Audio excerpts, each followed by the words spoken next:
Today I want to show you how to make a wild mushroom quiche. To make any quiche, you're going to have to start with your short crust pastry case. And I want you to go into this understanding that I am not very good at pastry at all. Problem is my hands. They're just too hot. I mean that quite literally. When I was working in pastry sections, I always had to have a bowl with ice and water beside me to periodically dunk my hands into to make sure my hands stayed colder. The reason I'm telling you this is, even though I have a lifelong battle with freakish fucked up fingers, I still quite enjoy doing pastry. So if I can do this pastry, then so can you. A list of the weights and measurements will be in the description down below. Don't forget to like and subscribe. And all that being said, let's get prepping and let's get cooking. So first we're going to get our flour into our food processor. We're then going to add our fridge cold cubed butter and a pinch of salt. We're going to pulse that until it's like a fine breadcrumb. We're then going to add 1 tablespoon of milk at a time until our dough is beginning to form. Once it starts to come together, we're going to turn it out onto a clean table, shape it into a disc, wrap it in cling film, and get it into the fridge for a minimum of a half an hour. This is an essential step, so do not skip it. It just makes life 10 times easier when we're rolling the dough out, which we are going to do now. And as you can see, even though this was in the fridge, the butter still melted fairly quickly, causing a need to patch it up. But that's the joy of this dough. It is very easy to patch up as long as you're quick. Get that into your tart case, trim any excess off, patch up what you need to, and then get that into a freezer for another half an hour. This is going to stop it from shrinking back when we're baking it.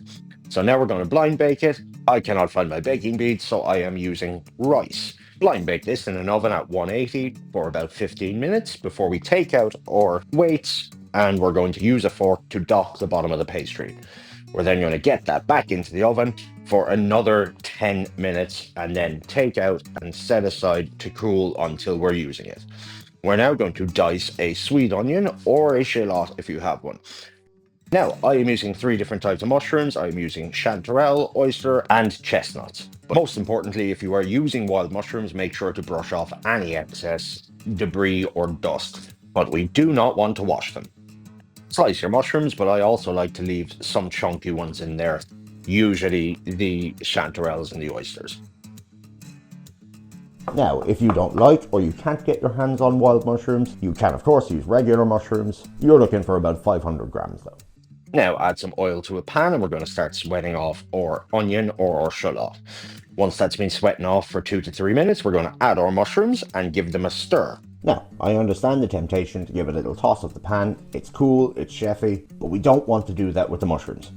We need the mushrooms to push all of that water out. They're only going to do that if they're in contact with the pan. So keep that pan on the heat and keep those mushrooms frying hard. Once they are fried off, set aside to cool while we start getting to work on our egg mixture. For that, we're going to get our eggs into a bowl. To that, we're going to add our milk. We're going to add our cream, give it a mixy mix, and then we're going to go in with salt, white pepper, and a teaspoon of mushroom powder. Give that another mix and set aside. We're now going to build our quiche. Start with a small layer of grated Gruyère cheese. We're then going to add all of our mushrooms, another layer of Gruyère cheese with some Parmesan on top, add our egg mixture, and we're going to get that into an oven for a half an hour at 180. You'll know it's done because there'll still be a tiny bit of movement in the mixture, but it will not be wet.